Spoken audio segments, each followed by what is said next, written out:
মল্ল রাজাদের পুণ্যভূমি বিষ্ণুপুর, যেখানে মন্দিরের গায়ে খোদাই করা ইতিহাসের প্রতিধ্বনি শোনা যায়। বাঁকুড়ার এই লাল মাটির বুকে লালিত চমৎকার স্থাপত্যশৈলী আর পোড়ামাটি বা টেরাকোটার নিপুণ কারুকার্য আজও দর্শকদের মুগ্ধ করে। যেখানে টেরাকোটার ভাঁজে ভাঁজে লুকিয়ে আছে হাজার বছরের ইতিহাস, আর প্রতিটি পোড়ামাটির ইটে খোদাই করা আছে মল্ল রাজাদের বীরত্ব গাথা। বিস্ময়কর রাসমঞ্চ থেকে কারুকার্যময় শ্যামরাই মন্দির পর্যন্ত বাংলার এই মন্দির নগরী বিষ্ণুপুর যেন এক জীবন্ত স্থাপত্যের জাদুঘর। চলুন আজকের ভিডিওতে আমরা একসাথে হারিয়ে যাব লাল মাটির দেশ বিষ্ণুপুরের সেই অনন্য মন্দির এবং শিল্পকলার রহস্যময় জগতে, যেখানে পাথর আজও কথা বলে।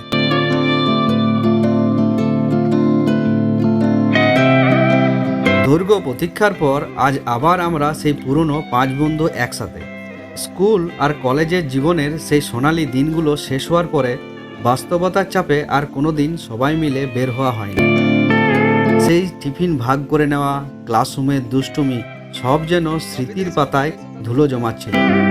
কিন্তু আজ সেই দীর্ঘ প্রতীক্ষার অবসান। আর আমাদের গন্তব্য কোথায় জানেন? আজ আমরা বেরিয়ে পড়েছি লাল মাটির দেশ, ঐতিহ্যের শহর বিষ্ণুপুরের সন্ধানে। মন্দিরের গায়ে খোদাই করা ইতিহাস আর আমাদের হাজারো স্মৃতি, সব মিলে এক অনন্য সফর। চলুন আমাদের সাথে দেখে নিন মল্ল রাজাদের সেই রহস্যময় মন্দির নগরী বিষ্ণুপুর। আজ আমার সাথে ছিল সুরজিৎ হালদার, শুভাশিস মণ্ডল, ভাস্কর পাল আর আমার পরম বন্ধুস্থানীয় বাপি মাঝি। যাওয়ার পথে গাড়িতে আমরা হারিয়ে গিয়েছিলাম সেই পুরনো দিনগুলিতে। কত হাসি, কত আনন্দ। মাঝপথে গাড়ি থামিয়ে চলল পেট পুজো। সাথে ছিল বাঙালির প্রিয় মুড়ি, গরম চপ, সাথে টাটকা টমেটো, শসা, মূলো আর ধনেপাতা। এই সাধারণ খাবারে যে পরম তৃপ্তি আর ভালোবাসা মিশেছিল তা কোনো দামি রেস্তোরাঁয় দিতে পারত না। জল খেয়ে শরীরটাকে জুড়িয়ে নিয়ে আমরা অবশেষে প্রবেশ করলাম লাল মাটির দেশ বিষ্ণুপুর। বিষ্ণুপুর নামটা শুনলেই চোখে ভেসে ওঠে লাল পোড়ামাটি বা টেরাকোটা কাজের আর মল্ল রাজাদের বীরত্বের কাহিনী। প্রাচীনকালে এই অঞ্চলের নাম ছিল মল্লভূমি। প্রায় 1000 বছরেরও বেশি সময় ধরে মল্ল রাজারা এখানে রাজত্ব করেছেন। বিশেষ করে 1600 থেকে 1800 শতাব্দী ছিল বিষ্ণুপুরের স্বর্ণযুগ। রাজা বীরহাম্মির যখন বৈষ্ণব ধর্ম গ্রহণ করেন, তারপর থেকেই বিষ্ণুপুর হয়ে ওঠে শ্রীকৃষ্ণের উপাসনার এক মিলনস্থল। এই শহরটি তার সাধারণ স্থাপত্যশৈলীর জন্য বিখ্যাত। পাথরের অভাব থাকায় এখানকার শিল্পীরা মাটির উপর কারুকার্য করে তা আগুনে পুড়িয়ে তৈরি করেছিল টেরাকোটার শিল্প। প্রতিটি মন্দিরের গায়ে খোদাই করা আছে রামায়ণ, মহাভারত আর কৃষ্ণলীলার বিভিন্ন কাহিনী।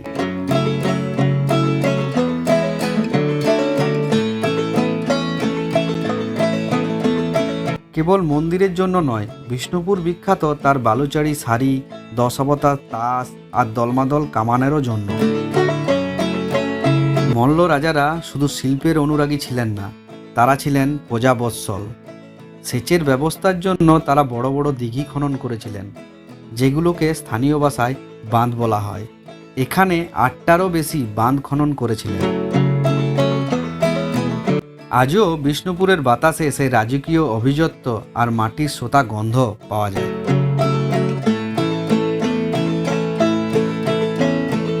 বিষ্ণুপুরে পৌঁছেই আমাদের প্রথম গন্তব্য ছিল রাসমঞ্চ। 1600 খ্রিস্টাব্দে রাজা বীরহাম্বির এটি নির্মাণ করেন। এর গঠনশৈলী এক কথায় অনন্য। পিরামিডের আকৃতির চূড়া আর চারিদিকে খিলান দেয়া অলিন্দ।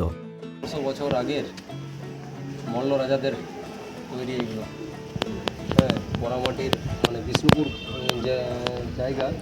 আগেকার দিনে মল্লভূমির সমস্ত দেবদেবীর বিগ্রহকে রাস উৎসবের সময় এখানে আনা হতো।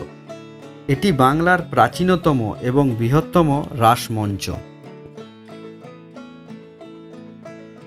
মন্দিরের গায়ে আমরা দেখতে পাবো এরকম কারুকার্য, যেটা আজ থেকে প্রায় 1500 বছর আদি, যার অন্ত হয়তো কোনো একটা সময় হয়ে যাবে, কিন্তু যেটা আমরা এখনও খুঁজে পাই আমাদের বাঁকুড়ার ঐতিহ্য, সংস্কৃতি এবং মানুষের মধ্যে একটা উন্নত চেতনা, যা লিপিবদ্ধ হয়ে আছে রাসমঞ্চে প্রত্যেক ইটের খাঁজে খাঁজে।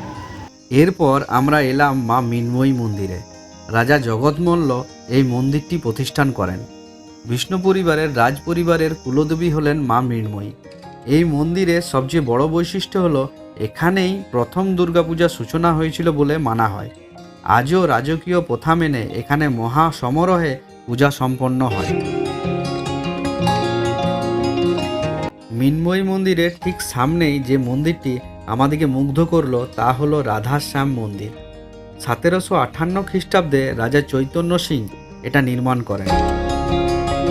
একরত্ন শৈলীর এই মন্দিরে চুন বালি দিয়ে তৈরির কারুকার্য অত্যন্ত নিপুণ। মন্দিরের দেওয়ালে বিষ্ণুর 10 অবতার এবং বিভিন্ন পৌরাণিক কাহিনী জীবন্ত হয়ে আছে। এই পাথরটা কিন্তু আগ্নেয়গিরির লাভার থেকেই সৃষ্ট। এর প্রকৃতিটা দেখে মনে হচ্ছে এটা সমুদ্র থেকে আনা হয়েছে। এটা চাপ বা তাপের ফলে কিন্তু সৃষ্ট হয়। ওই জন্য পোরগুলো আছে। হ্যাঁ, পোরগুলো আছে সমুদ্র এটা আগ্নেয়গিরির লাভা থেকেই এই পাথরটা তৈরি। নিচে পাথর, উপরে মানে পাথরের পাথরটা দেখে structure। এইটা থেকে একটা দেখে শিয়ালের মতো বা কিছুর মতো ইয়ে করা আছে, আকৃতি দিয়ে আছে। পাথরের base তারপর আছে। না, তারপর এইটাকে সূক্ষ্ম কাজটা এর উপরে যে চুনা পাথরটা দিয়ে টেরাকোটার কাজ। স্কুলের ইয়েতে বইতে পড়েছিলাম, সহজ পাঠে। ঠিক, ঠিক, এই ঠিক, ছবিটা ঠিক। ছিল সহজ পার্টনার প্রথম ভাগ। প্রথম ভাগ। এটা কিন্তু ছিল। এরপরে আমরা প্রবেশ করলাম জোড়বাংলো মন্দিরে। 1737 খ্রিস্টাব্দে রাজা রঘুনাথ সিংহ এটি তৈরি করেন। দুটি দোচালা ঘরকে পাশাপাশি জুড়ে দিয়ে এই জোড়বাংলো বা কৃষ্ণরায় মন্দিরটি তৈরি হয়েছে। এর টেরাকোটার কাজ এতটাই উন্নত যে দেখলেই মনে হবে যেন মাটির উপর কেউ নকশা বুনে দিয়েছেন। আমার বলার কথা এই যে আমরা এই সমস্ত প্রাচীন মন্দিরে এসে এত কারুকার্য দেখে এই অনুভবটা অন্তত হওয়া উচিত যে আমরা কতটা উন্নত জায়গায় পৌঁছে গিয়েও আবার অবনতির পথে ফিরে যাচ্ছি। যেন আবার আমরা সেই খাদ্য আরোহণ, নিদ্রা এবং মৈথুনেই যেন আমরা সারা জীবনটা কাটিয়ে দিচ্ছি। অথচ জীবনের কত কিছু করার, জীবনকে আরও কত কিছু উন্নতভাবে এগিয়ে নিয়ে যাওয়ার, নিজের জন্য নয় সকলের জন্য ভাবা করা, এই বোধটুকু মানুষ ধীরে ধীরে যেন হারিয়ে নিজের রসাতলে চলে যাচ্ছে। তাহলে এই এত কারুকার্য যেগুলো এখানকার সাধারণ মানুষদের মধ্যে একটা সাধারণ ব্যাপার ছিল, এখন আমরা কতজনই বা এটা জানি। প্রথম দেখেই মনে হচ্ছে এটা অদ্ভুত একটা জিনিস, তবে এটা করার নিয়ে তো আরও একটা অদ্ভুত জিনিস। মন্দিরের দেওয়ালে দেওয়ালে যুদ্ধের দৃশ্য থেকে শুরু করে সাধারণ মানুষের জীবনযাত্রার ছবি অসাধারণভাবে ফুটিয়ে তোলা হয়েছে।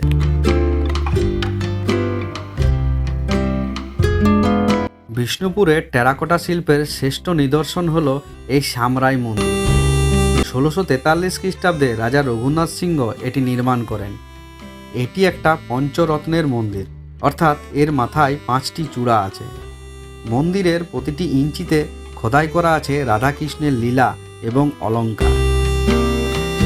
এই মন্দিরের দেওয়ালে এত সূক্ষ্ম কাজ আছে যে এটি দেখার জন্য কয়েক ঘন্টা সময়ও কম মনে হয়। এটি বিষ্ণুপুরের অলঙ্কার বললেও ভুল হবে না।